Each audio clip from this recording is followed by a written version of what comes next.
Un frère et une sœur luttent pour survivre dans le désert africain, mais ils n'ont aucune compétence en survie.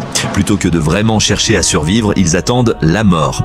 Heureusement, ils rencontrent un autochtone venu chasser qui leur donne de l'eau. Le frère et la sœur décident alors de suivre cet homme généreux partout. En chemin, l'autochtone surnommé Petit Noir montre ses talents de chasseur en attrapant même les animaux les plus agiles, comme les kangourous. Les deux enfants sont émerveillés par lui et malgré la barrière linguistique, ils s'entendent très bien. Petit Noir apprend au jeune frère à grimper aux arbres et même la sœur, d'habitude plus réservée, se laisse entraîner. Le lendemain, à l'aube, Petit Noir part à la chasse et la sœur le regarde partir avec inquiétude. Petit Noir est leur pilier et elle ressent une étrange émotion en le voyant s'éloigner. Sous le soleil brûlant, la peau fragile du jeune frère commence à souffrir de coups de soleil. Petit Noir utilise alors une méthode traditionnelle de son peuple en appliquant du sang animal pour traiter la brûlure. La sœur n'est pas certaine de l'efficacité de cette méthode, mais elle n'a pas d'autre choix.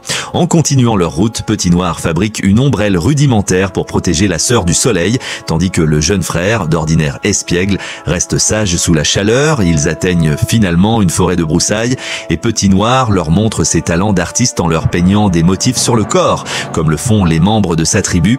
La sœur, joyeuse, nage dans une petite mare, tandis que le frère apprend à chasser avec Petit Noir, admirant la facilité avec laquelle il attrape des poissons ou tue des kangourous d'un seul coup. Sur le chemin du retour, ils croisent une rivière. La sœur confie leurs affaires au jeune frère et, sans hésiter, grimpe sur le dos de Petit Noir pour traverser la rivière. Bien qu'ils ne parlent pas la même langue, ils semblent toujours se comprendre. Un jour, après avoir traversé une petite forêt, la sœur aperçoit des maisons au loin et se précipite vers elles, croyant qu'ils ont enfin retrouvé la civilisation. Mais elle découvre rapidement que ce n'est qu'une vieille usine abandonnée. Malgré tout, ils décident d'y rester un moment pour se protéger des intempéries.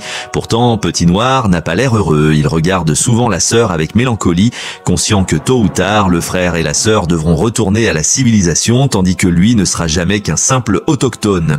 Malgré cela, il continue de prendre soin d'eux comme à son habitude. Un jour, alors qu'il part chasser avec le frère, Petit Noir découvre une route. Effrayé à l'idée que cette route signifie leur départ prochain, il cache rapidement le frère dans la forêt. Plus tard, Petit Noir capture un buffle sauvage, mais il est soudain attaqué par un autre buffle venu à la rescousse. Dans un moment critique, des braconniers blancs arrivent et tuent le buffle, sauvant la vie de Petit Noir. Cependant, ce dernier ne leur en est pas reconnaissant. Il observe avec horreur ces hommes tuer des animaux avec des fusils et le bruit des tirs effraie les oiseaux, remplissant son cœur de tristesse et d'impuissance. De retour au camp, Petit Noir, accablé, se peint des symboles tribaux représentant un prisonnier. Il se mit également à danser devant la sœur, mais elle ne comprit pas son message et fut au contraire terrifiée par ses mouvements étranges. Malgré cela, il persista à danser sans relâche du lever au coucher du soleil. Cependant, le frère et la sœur restaient incapables de saisir ce qu'il essayait de faire, se contentant de le regarder danser sans cesse. Le lendemain matin, à leur réveil, le jeune autochtone avait disparu. Le frère emmena alors sa sœur jusqu'à la route qu'ils avaient découverte, trouvant enfin leur chemin de retour vers la civilisation. Ils avaient initialement prévu de dire adieu à leur bienfaiteur, mais ils découvrirent avec horreur qu'il s'était pendu à un manguier. La sœur ramassa un fruit de l'arbre et l'emporta avec elle. En suivant la route, ils finirent par rentrer chez eux. Des années plus tard, la sœur était désormais mariée, mais elle repensait souvent à leur aventure.